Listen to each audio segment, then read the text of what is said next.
Hey guys, Cody Barton here. In this video, I'm going to be showing you the different strategies to utilize in your real estate investing business to generate leads. Which, as you know, if you've watched any of my previous videos, leads are the lifeblood of your business. You really have to make some decisions of like, okay, where the heck do I want my leads to come from? Because there's a few different ways that you can do it. One of them is going to be direct to seller. The second is going to be direct to agent. The third is going to be direct to wholesaler. The last one is going to be referrals. When we're looking at direct to seller marketing, going directly to the seller of the property to get a contract for that property, that's going to be probably the most cost intensive way to get deals, but it honestly, in my opinion, is one of the best ways to get properties because you have more control of what's going on with those sellers. You're reaching out to the direct source of where you're going to be getting an agreement signed, and you're controlling more of what's happening. You're going to have to spend money on, some form of marketing, whether it's cold calling, texting, mailing, PPC, Facebook ads. Some form of marketing is going to happen. You're going to have your systems a little bit more dialed in on that side because you got to keep all of your leads organized and making sure that those are being followed up with, all of those little details that come with direct to seller marketing. When it comes to direct to agent marketing, meaning you're going to a real estate agent that already has a contracted agreement with that seller, and you're convincing them to bring that deal to you to buy as that investor. That's going to be one of those things that it's not really as cost intensive to go and get deals from agents. It's more labor intensive where you're having to reach out to a lot of agents. You're having to either be text blasting to a lot of real estate agents, or you're going to be cold calling real estate agents, looking for agents that are doing business and establishing more of a relationship. The direct to agent model is a lot more relationship based than like direct to seller. Direct to seller, you're reaching out to them, you're controlling that conversation, but the agents, they have egos a lot of the times, not always, but a lot of the times you're dealing with their ego, you're dealing with other investors that are calling them as well, trying to buy deals from them.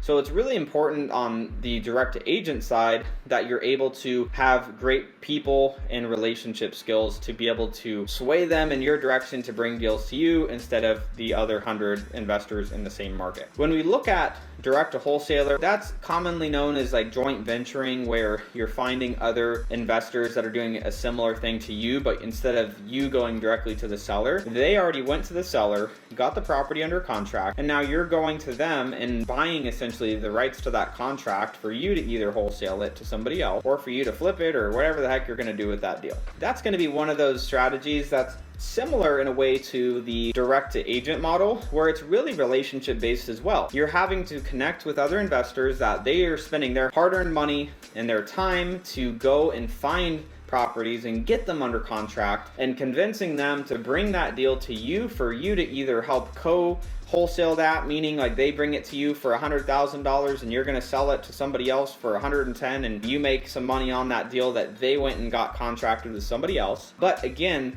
within that, it's really relationship based. You want to have some systems and some automations around keeping your leads organized, meaning like your suppliers of those deals organized, so you can be following up with them and seeing if they have more opportunities for you to buy or to help them close so you can buy those deals as well. And the final piece is around referrals. Now, referrals are honestly my favorite deals, but you can't control the flow of them. You can get referrals from probate attorneys, so you can establish relationships with probate attorneys that could bring you deal opportunities, which those are great, but you can't create a steady pipeline of those. Like you could get, lots of referrals, but you're going to get them as their clients need the service or they need to sell a property. So they are great, but you can't create continuous, reliable business fully around them. So that's something to keep in mind. Also, referrals from past sellers. If you do a good job and you treat people right, and they have friends or family that also need to sell in a creative way or in a cash way, you can get those opportunities as well by being a good human and honoring the commitments you said when you may have bought their property and keeping those relationships intact. When you're looking at these 4 different strategies for bringing in lead opportunities or bringing in deal opportunities, there's a few commonalities that are going to be the same regardless. And so these are important to know whether you're going to do direct to seller or whether you're going to do direct to agent. Now, one of those is going to be identifying your market. I have a video where I talk about how to find the market that you want to invest in or that you want to do deals in, so you can jump over and check that video out to better understand this, because you have to have a strategy. You don't want to just start a market and just like, I'm starting here because I like this city. There needs to be some strategy behind why you're going to start in an area. And so I explain what to be looking for in a market you're going to do deals in. Once you've established, okay, what market am I going to do deals in? What market do I want to do deals in? The next thing that you have to figure out is your buy box. What the heck is your buy box? Your buy box is, what deals are you trying to buy? In Phoenix, Arizona, I want to buy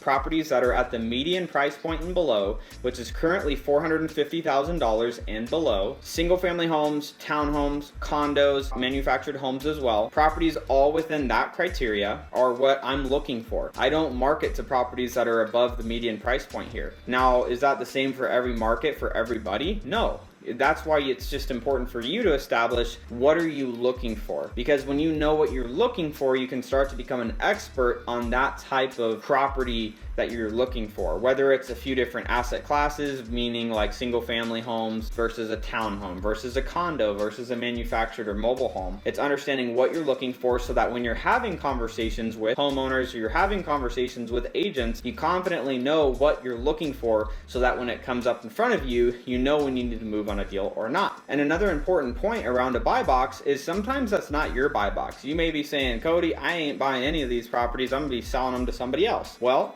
it's important to understand what are the buy boxes of the cash buyers. They're the people that you're going to be selling these deals to. You have to have an idea of what they want, right? If you're going to come out with a product and essentially your product is the property that you get under contract, you need to know, what does the market want? What type of property do they want? What's the price point that they want? What areas do they want? Because if you go and lock up 5 deals, that sounds great on paper, but if they're in the worst neighborhood that's not appreciating, that are crappy rentals, nobody wants to buy in there, you have product with no buyers. So establishing your buy box on whatever strategy you go with so that you're confident, and how you could do that is by watching one of my videos on how to find cash buyers or how to have conversations with those cash buyers, how do you vet those cash buyers to make sure you're talking to real legitimate buyers. Once you've established your buy box, the other things that are going to be in common among all of these is you're going to be the one doing the sales. You're going to have to be able to build rapport, whether it's with a seller, whether that's with an agent, whether that's with other wholesalers.